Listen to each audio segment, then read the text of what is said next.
materi yang sudah disampaikan Bapak Suryanto, pemateri yang mendapat tambahan dari Bu Retno tadi. Jadi untuk selanjutnya mungkin bisa tanya jawab atau usulan atau tambahan apapun, dan nanti masalah bab perkawinan untuk yang pasti itu protokolernya saja yang lebih dipentingkan dalam hal ini, karena mungkin semua tergantung pada ahli waris dan wasiat dari jenazah itu aja. Untuk ini kembali lagi ke pokok permasalahan tadi yang sudah disampaikan materi dari Bu Retno, sudah banyak panjang lebar, dan kemudian dari Pak Sur yang banyak mendekati pada prosesi pernikahan aja, mungkin prosesi dari mulai dari lamaran. Untuk pernikahan sendiri walaupun penghayat atau yang orang beragama pun kembali kepada pribadi masing-masing. Yang beragama saja untuk perkawinan secara resmi, secara keperdataan yang dicatatkan pada catatan sipil negara, tentunya ada syarat-syarat administrasinya. Nah, apalagi penghayat juga tentunya juga ada syarat dan administrasinya. Nah, untuk yang beragama saja ada, walaupun ada aturannya, ada yang istilahnya siri. Jadi siri itu lebih lunak dan lebih menyenangkan lah untuk apa. Nah, di penghayat sendiri pun juga kembali kepada pribadi individu masing-masing sesuai dengan apa yang disampaikan Bu Retno tadi. Monggo agama yang opoe mau menikah dengan penghayat, secara penghayat monggo, atau kalau mau diresmikan secara hukum, secara keperdataan, monggo, tentunya harus ada administrasinya. Yang jadi permasalahan di sini yang paling penting itu terbentuknya pemuka penghayat. Jadi Bapak Ibu mungkin dari berbagai kota dari sini mungkin nanti bisa koordinasi langsung dengan Bapak Karyono tentang pemuka penghayat. Intinya pemuka penghayat Bapak Ibu. Tadi kalau pemuka penghayat itu kalau di Surabaya ada Pak Suryanto ini. Pak Suryanto siap membantu secara administrasi maupun secara siri, Pak. Tadi aku ingin nikah secara penghayat gitu aja. Ya tentunya seperti itu yang sudah dipaparkan di materi-materi yang sudah pernah dimunaskan itu. Jadi seperti itulah Bapak. Yaitu inti dari permasalahan kita itu pemuka penghayat dari dulu. Oke, mungkin ada pertanyaan atau usulan, mungkin tiga pertanyaan atau memberi usulan, monggo silakan Bapak Ibu. Oke, Mas satu, ada lagi dari kanan, dari kiri. Rahayu. Terima kasih atas waktunya untuk sesi tanya jawab. Yang mau saya tanyakan di sini sesuai dengan lokakarya yang diangkat pada siang hari ini, yaitu prosesi Dauk dan Ngruk Tilayon. Nah, yang ingin saya tanyakan itu tentang yang pertama pada prosesi pawiwahan. Tadi sudah disampaikan sama Bunda Retno, juga diperjelas lagi sama Mbak Sur nih, Mbak Suryanto, bahwa pernikahan itu bisa dilaksanakan sesuai dengan KTP-nya. Apabila beliau itu di KTP itu beragama, maka bisa melangsungkan dengan cara agama, kan seperti itu tadi. Nah, bagaimana jika yang beragama ini juga seorang putra Romo yang laku manunggal kinantenan sarwa mijil, ketika beliaunya melaksanakan pawiwahan itu sesuai dengan aturan agamanya dan juga aturan undang-undang yang berlaku di negara kita Republik Indonesia, dan juga apakah boleh meminta sesuai dengan aturan penghayat, otomatis minta formulir ini sehingga tercatat juga di paguyuban kapribaden. Itu yang pertama. Kemudian yang kedua, untuk Ngruk Tilayon tadi yang sudah disampaikan, kalau menurut saya pribadi itu secara rohaninya. Nah, kami yang dari pemuda itu pengen tahu secara jasmaninya. Jadi bagaimana Ngrukti Layon ketika beliau itu kundur dumateng ngarsaning Gusti Ingkang Maha Suci sampai dengan prosesi dikebumikan, itu bagaimana kalau bisa itu dipraktekkan sehingga kami semua kadang-kadang yang hadir juga mengerti tata caranya, mulai dari katakan waktu nyiramin layon atau menyuceni. Nah, itu tata cara memandikannya seperti apa, kemudian waktu ngelayon bagaimana tata cara menata layon tersebut, dan juga untuk kain morinya bagaimana cara memotongnya, itu mohon diperjelas sesuai dengan penghayat kepercayaan, atau memang apabila ini adalah sebuah susunan terbaru di Paguyuban Kapribaden, itu bisa disampaikan bahwa tata cara Jawa itu seperti ini, tapi dan itu pun ada perkembangan dan ada perbedaan di setiap wilayah, pasti berbeda kan? Yang pasti seperti itu. Dengan adat istiadat yang ada di Jawa Tengah dengan di Jawa Timur pastinya ada sebuah perbedaan, tetapi tetap merawatnya adalah sesuai dengan keluhuran, kan seperti itu. Nah, mohon itu bisa disampaikan, bisa sehingga kami semua itu mengerti tata caranya. Dan yang ketiga, itu sebuah keingintahuan bagi kami, bagaimana bisa dijelaskan sedikit saja tentang waktu Romo Semono, Romo Rogo, waktu kapundhut dening ngarsaning Gusti Ingkang Maha Suci kundur, prosesi Ngrukti Layonnya bagaimana, seperti itu. Matur nuwun, rahayu. Rahayu, terima kasih. Mungkin dijawab dulu aja Bu ya untuk pertanyaan pertama. Bu Retno atau Pak Karyono ya? Ya, Bu Retno. Ada 3 pertanyaan Bu dari Bapak Imam. Pertama tadi tentang perkawinan ya. Terus yang kedua praktek Ngrukti Layon, Ngrukti Layon. Ngrukti Layon. Yang ketiga bagaimana pemakamannya gitu ya. Yang ketiga Mulai dari proses jenazah, mulai dari disuceni, dikafani sampai dengan baik, mungkin saya kalaupun loncat-loncat nanti dilengkapi yang lain gitu ya. Tapi saya karena tadi menyinggung tentang pemuka, saya ingin komentarin pemuka juga ya Bapak Ibu. Menambahkan saja bahwa pemuka penghayat kepercayaan itu kan istilah dari pemerintah ya untuk terkait perkawinan penghayat kepercayaan. Dan itu memang harus mendapatkan SKT atau dari Direktorat Kepercayaan. Salah satu syaratnya adalah 2 syaratnya adalah pertama diajukan oleh pengurus pusat organisasi, dan yang kedua dia sudah ber-KTP kepercayaan pemukanya. Itu kalau di pemerintah.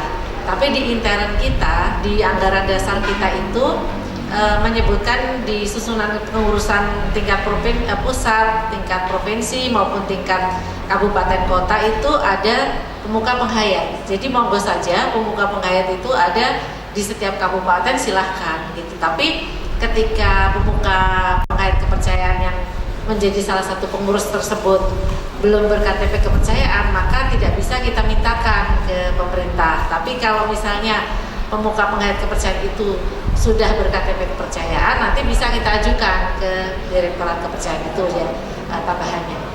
Kemudian terkait perkawinan tadi, sebetulnya yang ditanyakan kalau yang masih ber-KTP agama, ya memang dia kalau mau secara diakui oleh negara ya, secara hukum negara tentunya harus dilakukan sesuai dengan agamanya. Kalau dia beragama Islam, KTP-nya berarti di KUA. Kalau di non-Islam itu berarti di catatan sipil. Nah, kalau dia dua-duanya sudah di KTP kepercayaan, maka dia di catatan sipil juga, sama dengan yang non-Islam itu semua di catatan sipil termasuk penghayat kepercayaan. Nah, kalau misalnya dia beragama tapi mau di cara Kapribaden misalnya ya, kita di Kapribaden, ya monggo saja kalau misalnya memang pemukanya siap mau melakukan tadi istilahnya kalau menikah siri atau menikah daum sejati atau istilahnya gitu, itu dipersilakan aja misalnya memang mau dilakukan ya. Tapi bahwa itu kan intern antara putra romo ingin melaksanakan, itu kan intern saja. Jadinya misalnya ini ada pasangan yang ingin menikahkan dan keluarganya minta dan pemukanya mau, ya itu intern saja, itu tidak monggo saja lah, itu tidak bisa juga kita bilang nggak boleh, gitu kan salah juga, karena ada yang rasanya ingin dilakukan itu kalau udah terkait rasul kan nggak bisa juga kita bilang jangan, gitu kan. Rasa itu kan yang rasa ke masing-masing gitu, sedangkan yang minta rasanya saya pengen didauke oleh Pak Suryanto gitu, ya monggo aja gitu. Tapi ya itu tidak bisa dilanjut ke pemerintah karena kan KTP-nya masih agama, jadi pasti ditolak oleh pemerintah kalau mencatat mengurus di catatan sipil karena tidak sesuai administrasinya. Itu kemudian kalau tentang urut tilayan tadi, bahwa mungkin yang sudah dibagikan oleh Bapak Ibu tadi kan ditulis pada intinya prosesi pemakaman atau penghormatan terhadap jenazah atau mengurus jenazah ini ya, dari awal misalnya beliaunya meninggal, tentunya kalau memang ingin dengan tata cara kapribaden, dia harus menyampaikan kepada pengurus kapribaden atau pemuka penghayat yang ada gitu ya, menyampaikan untuk mungkin ada dilakukan tata cara kapribaden. Tapi tentunya kita juga jangan nabrak tadi seperti Pak Sur atau Pak Karyono, kita jangan sampai juga nabrak apa yang sudah ada di lingkungan gitu ya.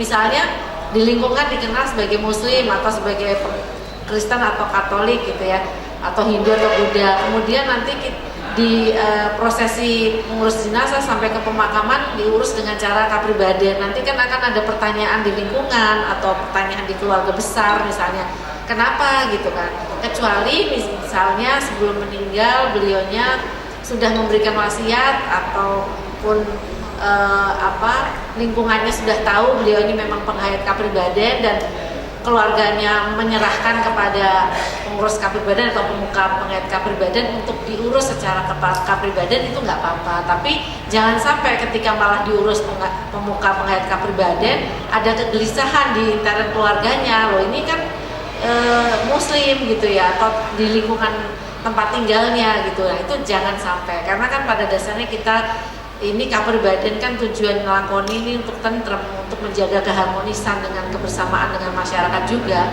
Jadi sebaiknya apapun keputusan keluarga itu juga harus bisa melihat lingkungannya atau bagaimana semasa hidupnya. Ada pengalaman di Kabupaten Semarang yang beliau ini KTP-nya masih agama karena waktu itu baru awal-awal ada undang-undang adminuk. Tapi dari awal dia tahu sudah ada undang-undang adminuk itu, dia menyampaikan ke anak-anaknya bahwa saya nanti kalau meninggal tolong hubungi pengurus kapribaden dan saya mau dengan tata cara kapribaden.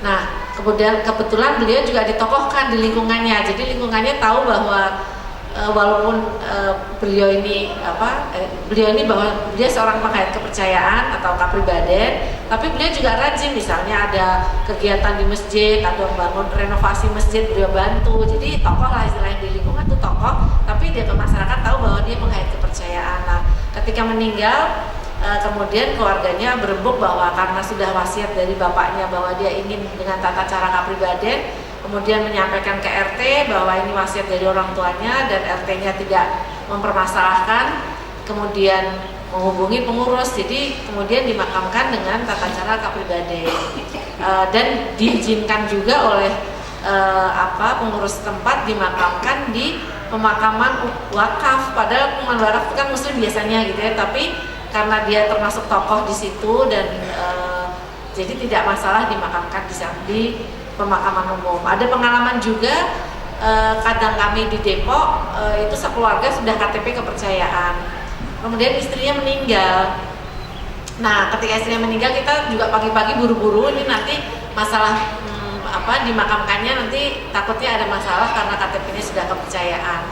Tapi ketika di jalan suaminya telepon, katanya tetangga menawarkan dimakamkannya di tanah wakaf di dekat rumah gitu kan, tapi di situ kan makam Muslim. Nah beliau jadi harus disolatkan dulu gitu kan kalau dimakamkan di sana.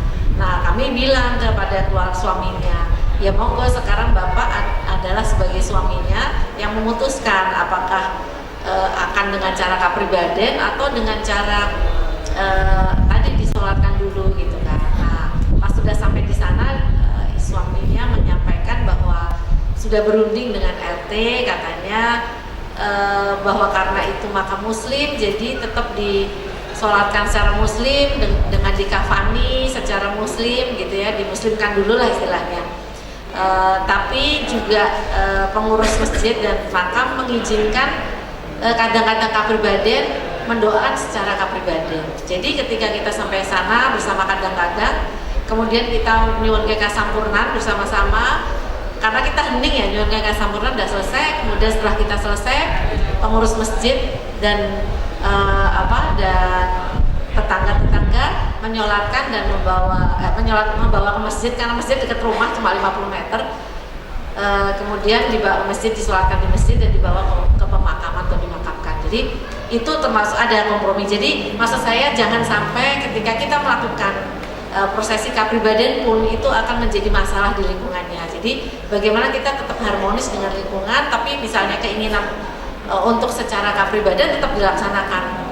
Kita nyuwun ke kasampurna, tapi juga keluarga tidak repot karena kalau kita mengurus mungkin dimakamkannya kan TPU milik pemerintah yang kabupaten yang sangat jauh dari rumah gitu karena padahal dia ingin dimakamkan dekat. Nah ini pengalaman atau penggambarannya. Tapi kalau prosesinya sendiri kalau di kapribaden kita itu membuat bahwa pertama tadi ya sesuai bagaimana inginnya dari keluarga, dan yang meninggal mungkin yang meninggal punya wasiat tadi ya, kalau nggak punya wasiat ya yang keluarganya maunya seperti apa. Dan kalau di kapribaden kita biasanya bisa memakai pakaian adat atau Jawa, kalau Jawa ya, atau pakaian yang disukainya tapi kan penghayat kapribaden itu kan tidak semuanya orang mampu. Misalnya dia orang tidak mampu, terus kita harus belikan baju baru, beskap atau gitu supaya kan juga jadi beban keluarga. Jadi kalau memang ada yang terbaik bajunya di rumah itu ya gunakanlah baju yang terbaik itu gitu.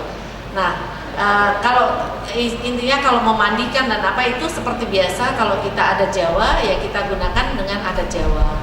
Kalau kita doanya adalah ya nyuwun ke kasampurna, bahwa nanti ada ritual dengan alat tembang dulu seperti tadi Pak Suryanto menjelaskan misalnya dengan tata cara yang dibikin sehikmat mungkin, itu monggo saja, tidak apa-apa.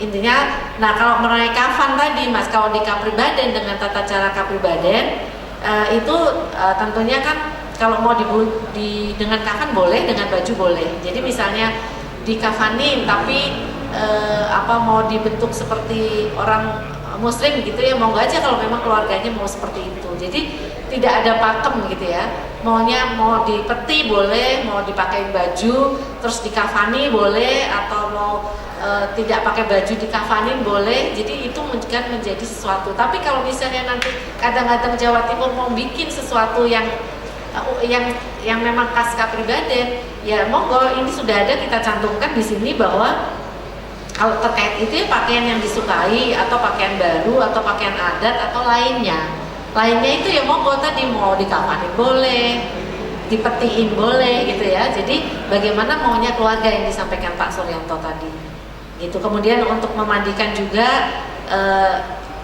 sebaiknya menggunakan adat setempat lah, karena kita orang Indonesia ya, kita nguri-nguri budaya kita juga. Lebih pada itu sih Mas. Jadi untuk sesuatunya yang sangat detail ya monggo saja kalau memang mau dibikin, tapi di kapribaden secara spiritualnya ya kita nyuwun ke kasampurna, dan penghormatan kepada jasadnya atau jenazahnya ya kita mandikan gitu ya supaya bersih. Kita pakai pakaian yang baik, pakaian itu bisa tadi pilihan ya, mau pakai kafan, mau pakai baju baru, mau pakai beskap atau kebaya kalau perempuan, atau mau baju yang terbaik gitu, tidak harus baru tapi terbaik. Nah itu saya rasa dari saya sudah cukup. Oh iya, kalau tambahan, kalau yang prosesi kematian kita itu ada alat ya, perlengkapan yang mungkin dibawa Pak Eli, bahwa ini tuh ada pemuka penghayat. Kita waktu itu bikin kalau menikahkan pemukanya pakai selendang yang ada gambar kuncinya ini ya, jadi dipakai oleh pemuka. Bajunya bisa pakai baju adat atau pakai baju putih atau adat atau yang pokoknya adat.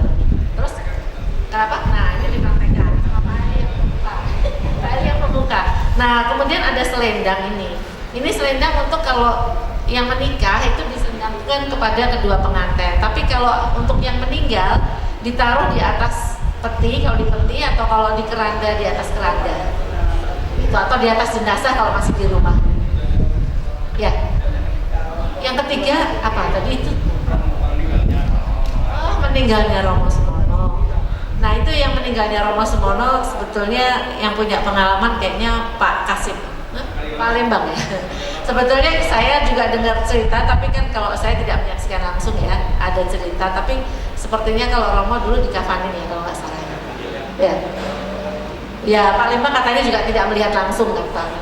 Nggak hadir makanya. Jadi tidak tahu secara langsung ya Pak ya. Tapi kalau seperti saya lihat sih beliaunya dikafanin karena adat di sana, adat di sana. Gitu. Jadi saya tidak bisa menceritakan secara langsung. Monggo yang bisa menceritakan. Ya, jadi mungkin kita nggak berani menceritakan karena ceritanya seru sekali kalau saya pernah dengar. Atau mungkin Pak Yono dan ada yang hadir waktu Romo meninggal bisa bercerita. Ada nggak yang hadir ketika Romo Bima meninggal? Monggo. Rahayu para kadang kula. Mugi panjenengan sedaya tansah seger waras. Dipun tepangaken nami kula gampangipun Lembang nggih. Kelahiran lan digedhekaken ten Malang. Sakniki pun tuwa bali ten Malang malih. Nggih. Derek Romo nggih cukup lumayan. Mulai sida 8 senasa aktif mboten aktif. Lajeng sebelah kanan kula menika pengurus pusat Ibu Retno kalian Pak Eli menika nggih pun dangu nggene Serawung. Lajeng ngapunten kula dugine siang dadi oleh BPS Kedhik ning kula saged nangkep bahwasanne napa ingkang dipun ngendikaaken kalian Bu Retno menika sampun panjang lebar pun kathah nggih. Semanten ugi Pak Sur nggih kula midhangetaken meh pungkasan. Lajeng kula dipun suwun sekedhik nyukani wawasan lah nggih. Ngenten para kadang perkawisipun menika sedaya lak pelaksanaan daripada Undang-Undang Admindo yang intinya itu ya, negara satu mengakui keberadaan penghayat kabupaten, yang kedua rakyat yang diwakili oleh DPR juga demikian, semuanya itu ada undang-undangnya. Itu Admindo yang tahun 13 ya 2013 ya. Saya tahu dan saya mengikuti dan diajak memang juga untuk mengikuti. Intinya daripada undang-undang Admindo itu, satu adalah bab KTP, 2 pernikahan, 3 kematian, bahkan berikutnya lagi nanti itu masih ada lagi pendidikan dan segala itu di MK kalau nggak salah. Nah, saya ngikuti termasuk pertanyaan-pertanyaan tadi. Sebenarnya jawabannya itu sederhana. Semua itu diawali KTP. Jadi jangan muluk-muluk berpikir yang ini yang indah-indah, yang standarisasi dan segala. Oh, KTP orang duwe kok. Kenapa nggak dirubah? Undang-undang mempermudah. Sekarang datang ke Capil katakan itu dengan pernyataan bahwa saya adalah penghayat, ya jadi saya sudah lakukan, jadi saya pelaku tahun 2013. Waktu itu tidak perlu dicantumkan penghayat apa, tapi cukup 0 atau strip. Kepala desa nggak ruwet dan segala. Apalagi sekarang lebih mudah lagi. agama ganti, apapun ganti dan segala itu, begitu bikin pernyataan ketek-ketek sudah keluar. Sekarang tinggal kita mau nggak jalankan undang-undang. Nengkono mas. Jadi lek KTP ora duwe kok arep ngurus nikah. Lah pernikahan saya juga sudah tidak sulit. Kalau dulu kita itu harus datang ke catatan sipil, sekarang enggak. Catatan sipil diundang, tidak sebagai saksi, sebagai undangan. Apa yo aku ngelakoni dhewe rek. Jadi bukan tembung jare. Yang ketiga soal kematian. Umpya kae. Lah KTP-mu itu apa? Sebab masing-masing desa mempunyai adat, mempunyai tradisi sendiri, kebiasaan sendiri. Ada yang teguh, ada yang toleran. Terakhir dijelaskan Pak Bu Retno itu penuh toleransi. Yang pejabat daerah yang tidak toleran mulai dari desa itu itu wakeh. Kinya gimana? Kuncinya mana? KTP. Gak ditakoni gak apa KTP-mu itu nol atau penghayat, ya sudah wassalam, diproses. Gak ada sulit. Saya tidak bicara spiritual, tapi kalau Bapak mau menghayati berdarah daripada Romo, ya ada satu butir kata saja bahwasanya yojok mendua toh.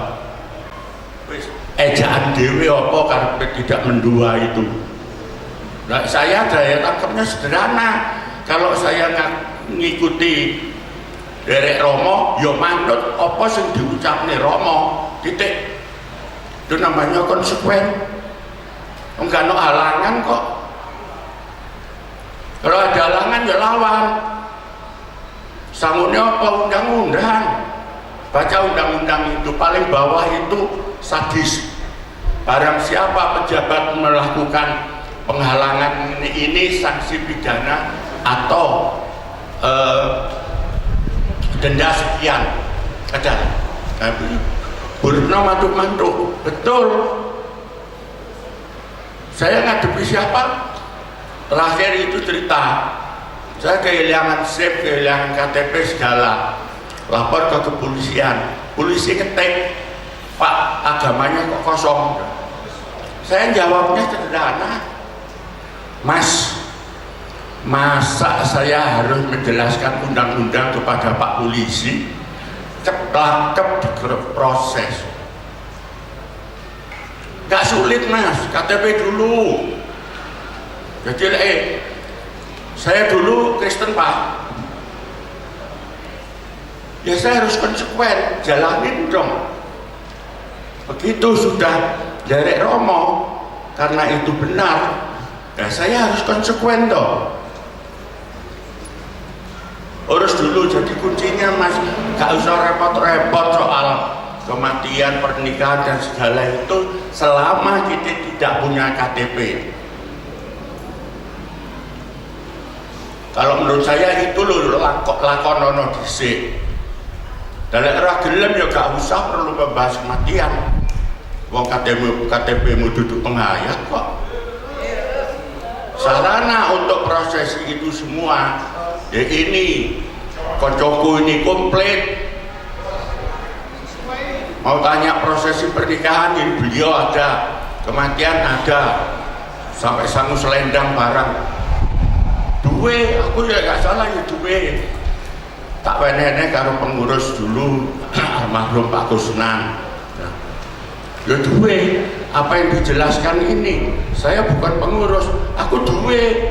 Kenapa? Sok tahu tidak, sebagai warga negara itu harus ngerti undang-undang. Orang percaya, semua punya sepeda motor. Saya tanya, siapa yang pernah membaca undang-undang lalu lintas? Leono 10 gombal.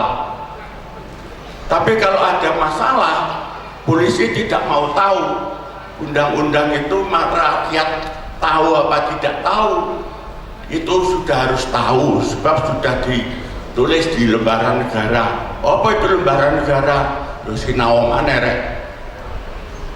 Barangkali ini saya cekak aos saja, dan gaya saya masih gaya Malang ya, campur luar Jawa, jadi ngomong seenak dhewe tanpa mengurangi rasa hormat kepada kadang-kadang saya. Mudah-mudahan gamblang cetok. Jadi berikutnya itu wes gak usah rewel-rewel.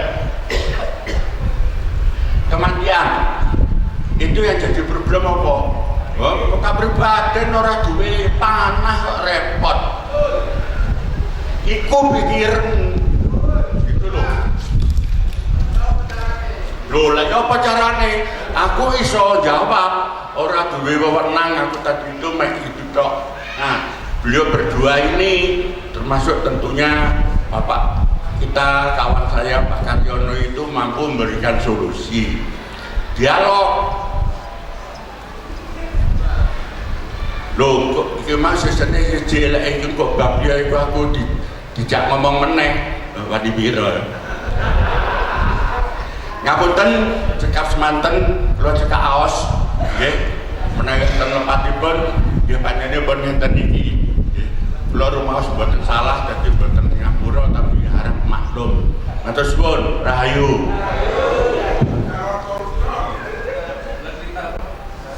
Pertanyaan yang ketiga dari Mas Imam, pada waktu Romo surut itu dirukti yang bagaimana? Barangkali Pak Karyono bisa menjawab, monggo.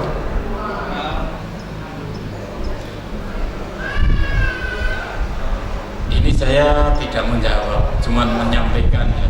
Tutur di luar ya, cerita-cerita. Kebetulan saya kan tidak melihat waktu itu ya. Lihat mung jari ini, tapi pen ya, untuk pen. Jadi untuk kematian Pak Semono itu jangan dibuat patokan atau referensi kudu ngono. Pen ya. Kematian Pak Semono itu kematian pelaku spiritual yang tidak bisa ditiru. Pen.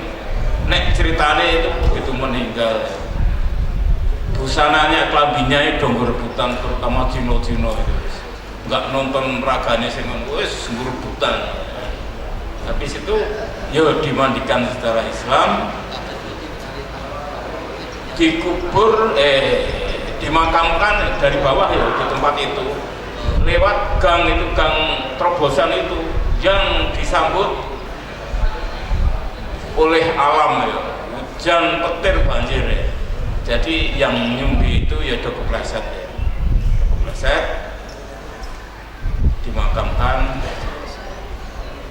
secara umum. Disitulah kami nggak menyebutkan agama-agama apa, secara tradisi di situ umumnya. Juga mujure ya mujur ngalor secara umum ya. Namun ini hanya cerita loh, tutur timur jari ini jari. Ini pen meninggalnya Pak Semono tidak bisa untuk dijadikan dasar panutan, apalagi untuk prosesi, dasar prosesi pernikahan kadang-kadang. Itu saja, matur nuwun. Demikian tadi dari Pak Karyono, lebih jelasnya surutnya Romo itu dirukti menurut tata cara adat setempat ya, pada waktu itu mungkin masih dikafani ya Bu, dikafani, saya kira itu. Nah, saya menambahkan tentang rukti layon ya, menambahkan rukti layon ini baru ingat setelah Pak Karyono. Nah, ini mungkin usulan saya juga, kalau bisa nantinya pada waktu layon itu mau diberangkatkan, selama ini yang pernah kita lihat kerandane itu secara umum lak dibungkus, dikudungi karo kain sing berwarna hijau nggih. Atik ana tulisannya sing berbagai macam, kula dhewe mboten ngerti belas saestu lah. Itu menurut tata cara biasa yang pernah kita lihat. Kalau di penghayat kepribadian sudah ada belum Mbak Rino aturan untuk itu?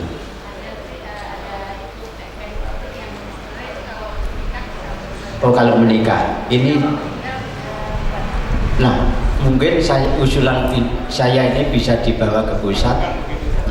Usulan saya, kerandanya itu kalau bisa, karena kita orang kepribadian, saya kira tidak mengurangi atau tidak menyimpang dari dawuh yang selama ini kita terima. Makanya tetap ono hubungannya karo sesaji. Iya. Kalau bisa, usulan saya kerandane itu ya dibungkus karo kain ireng. Iya. Dengan filosofi ireng isi lestari ambarni. Kita baca lestari nih. Jadi filosofinya wis bali nyang kelanggengan. Ireng hitam. Iya. Wis bali nyang kelanggengan. Mulane diujurno ngalor ngidul. Secara umum diujurke ngalor ngidul, kidul asale lor langgeng. Kopi ini nek sesaji lak dijalane ning lor. Nah, makanya dengan penataan arah kita tahu melangkah, tahu arah filosofinya. Hanya nek toto sesaji bagi saya nek toto sesaji Senen Pahitnya saya kembali ke sesaji dulu. Semua ini berkaitan bacanya ya dari situ. Apa yang akan kita lakukan putra-putra untuk apa saja mocone janjane tibake saka sesaji kuwi. Ya. Tadi sudah ketemu seyogianya dibungkus dengan kain ireng dengan filosofinya isi lestari ambarengi. Jadi wis balik nyang kelanggengan mulane diujune ngalor kidul. Nek wong Jawa secara umum tetap hubungannya dengan adat. Kidul asal usul, lor lah gitu. Kidul sama teh, lor kopine lah ngoten nggih. Banyu tawa banyu suci nawetan, sego punar ning kulon, tengahe kembang telon. Iku secaci secara umum Senen Pahit. Syukur-syukur kayak dilemeki mori putih dan sebagainya, disemeti damar lilin. Kena. Nah, mengenai sesaji, nah tapi ya saya sendiri ya wis apa jari kadang-kadang ini banyak yang pinter tentang soal filosofi makna-makna itu. Umpamanya arti gerembelno ya wis monggo kersa karek macane piye monggo. Makanya tadi kalau wujudin yang sesaji satria, berarti sesaji satria itu dulu wujudnya telu. Nek nggawe banyu tawa berarti banyu tawa, kembang telon, sego punar, itu saji satria. Nek nggawe teh berarti teh pahit, kembang telon, teh pahit, kembang telon, kopi pahit. Jadi termasuk arahnya ya wis beda. Nek nggawe sesaji nganggo banyu tawa berarti banyu tawa sisih wetan, kembang telon tengah, sing sego punar sisih kulon. Ora syukur digerembelne. Nek nggawe teh wujudnya harus 3 soalnya satria. Nek nggawe teh ya sing kidul iku mau teh, tengah telon, sing lor kopi. Nah, itu sesaji satria. CC karo sesaji wiyosan raga itu malih. Saya kira itu, makanya secara umum maca ning nggon sesaji kuwi mulane kidul sisih teh panjen. Nek sijul iki nek saka lambange abang tok asal usul, nek lor iku mang ireng, nek kopi mulane diujune ngalor kidul dalam artian wis bali nyang alam kelanggengan, seyogianya kerandane dibungkus mohri ireng. Makane tekan sakniki menurut tata cara adat selama ini sering kita lihat dan kita jumpai nek wing do padha kurmat nyanggone wong meninggal itu kebanyakan berpakaian hitam kan begitu ya. Bila itu monggo nanti bisa ditambahkan, monggo masuki. Setelah ini saya kira Mbak Retno ya nanti setelah pertanyaan selesai supaya kadang-kadang ini lebih marem utur ono oleh-oleh barangkali yang belum pernah melihat tata cara Daub Jati ini peragaan ini nanti bisa diperagakan, tapi nanti mohon bapak yang itu dengan mbak yang itu nanti jadi peraganya itu jadi mantennya gimana atau nek Pak Isa dengan Bu Isa jadi peraga kemantene gimana? Pak Isa dengan Bu Isa jadi mantene. Nah, terus bapake ibuke sinten mosok diwalik. Tapi aku jadi senengnya bapak saya itu sampai sing sebelahe sing jadi peragane. Engko bapak ibu jadi Pak Imam sama Bu Imam, Pak Isa sama Bu Isa. Nanti bisa diperagakan saya ketik. Tapi ini setelah atau yang barangkali tidak berkenan bisa yang lain nanti. Yang penting nanti ada peragaan. Ya, mumpung Pak Eli membawa piranti ini benar kanggone, terus Pak Eli juga seorang pemuka. Ya, tata caranya bagaimana? Nah, nanti barangkali beliau-beliau orang kadang yang ditunjuk sebagai pemuka penghayat nanti setelah ini Pak Karyono membentuk pemuka penghayat di seluruh kabupaten-kabupaten untuk melayani peminat ya. Jadi tidak nunggu peminatnya ada dulu baru membentuk, kita bentuk dulu pemukanya ya, biar peminatnya banyak nanti ya. Jadi bukan berarti wah ayo rame-rame melok yang penghayat perkawinan secara adat PPK. Soalnya di sana begini yang jelas tadi saya sudah usulkan daup sepisan kanggo sak lawase iku nek nggone kapribaden. Untuk asal masalah poligami dan sebagainya saya belum tahu. Delegan tidak ada aturan untuk itu. Saya kira begitu, monggo. Ya, kata-kata sani sebelum Bapak Indah Rahayu Sugeng Sonten mugi kalebekjan kalajan tansah. Cuma ndak kersa dalam bacaan sani. Saya di sini program dulu ya. Nama saya Wijianto, pelestari penghayat kapribaden saking Kecamatan Lawang. Engkang nomor setunggal, saya setuju sekali, sangat berterima kasih kepada Ibu Retno apa yang telah disampaikan tadi. Yang kedua kepada beliaunya Bapak Sepuh kita Pak Lembang. Namun demikian bukanlah suatu pertanyaan yang akan kami sampaikan di sini, bahwasanya kami di masyarakat bawah Pak Karyono juga tidak serta-merta seperti yang telah disampaikan Pak Lembang. Begitu, jadi mohon maaf kami sering menemukan sesuatu yang turun langsung dengan abdi kekadangan. Kami adalah sebagai generasi penerus menjadi pelayan daripada kadang-kadang kita di arus bawah, bahwasanya sering kita mendapatkan suatu kepastian, nyuwun kepastian bahwasanya kapribaden ini adalah organisasi besar dan penghayatnya bahkan mancanegara. Ini mohon dapatnya agar pimpinan pusat PPK Kapribaden ini memberikan kepada kami aturan ketentuan tentang rukti layon dan ijab. Mohon disampaikan, kami memang terus terang KTP sesuai dengan latar belakang kita sebagai kaum agama. Namun demikian, ketika orang sepuh bapak sepuh kita kapundhut ngarsa dalem Gusti ingkang Maha Suci, yang mengurusnya adalah kita. Satu contoh kecil, Bapak Lembang saya pernah mendoakan, ketika Bapak Lembang ini kapundhut ngarsa dalem Gusti ingkang Maha Suci, yang mengurusnya adalah kita Pak.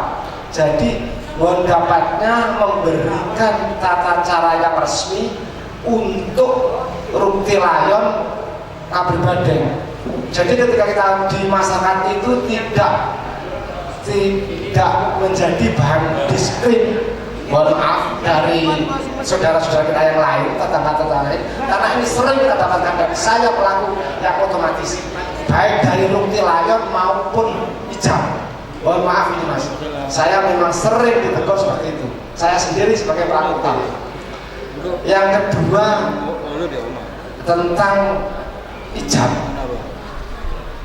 Tentang ijab ini mohon dapatnya Kapribaden sendiri punya aturan khusus kepada Bu Retno dan mungkin Bapak yang terhormat memberikan aturan khusus tentang rutilan untuk kabupaten, meskipun dalam artian saya setuju sekali dengan apa yang dilakukan tadi Bu Retno. Namun demikian nanti ketika kita pasti barusan saja kita menemukan seperti itu. Jadi harus kabupaten harus memiliki aturan khusus, bukan hanya dari tetangga kita yang agama. Yang Hayat pun merasa kita ini sering ditanyakan apa yang ketentuan dari kabupaten, apa cara ijab, apa cara beragama, meskipun notabene kita ber-KTP agama. Dan setidaknya kita bisa memberikan, kita punya pegangan dan kita punya landasan hukum tentang itu. Jadi saya di masyarakat bawah yang terjun langsung sebagai abdi atau pelayan daripada kakak-kakak semua merasa seolah-olah terdiskrim. Terus terang, mohon maaf, jujur saya katakan seperti itu. Di mana-mana, kabupaten besar di mana-mana. Tapi manakala ada seminar, ada pertemuan di kabupaten, di mana di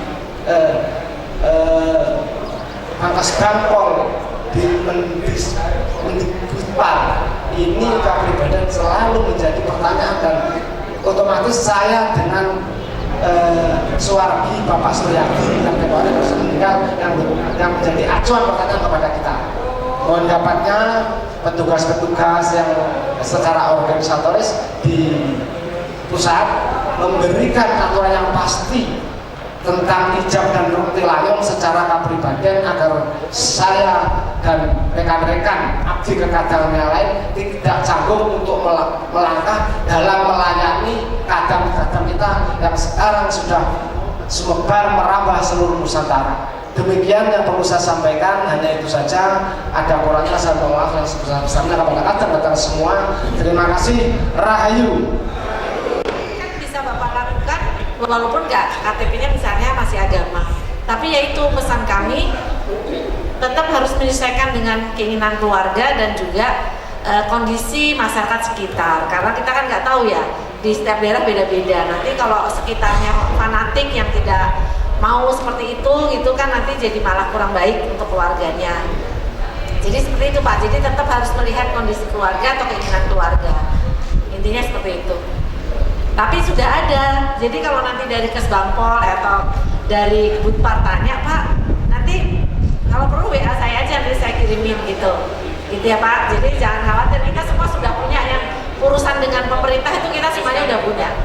Dan nanti ini yang kita buat ini, kita akomodir dan akan kita sosialisasikan dengan sedikit perubahan untuk MLKI. Jadi nanti ini akan kita masukkan menjadi MLKI.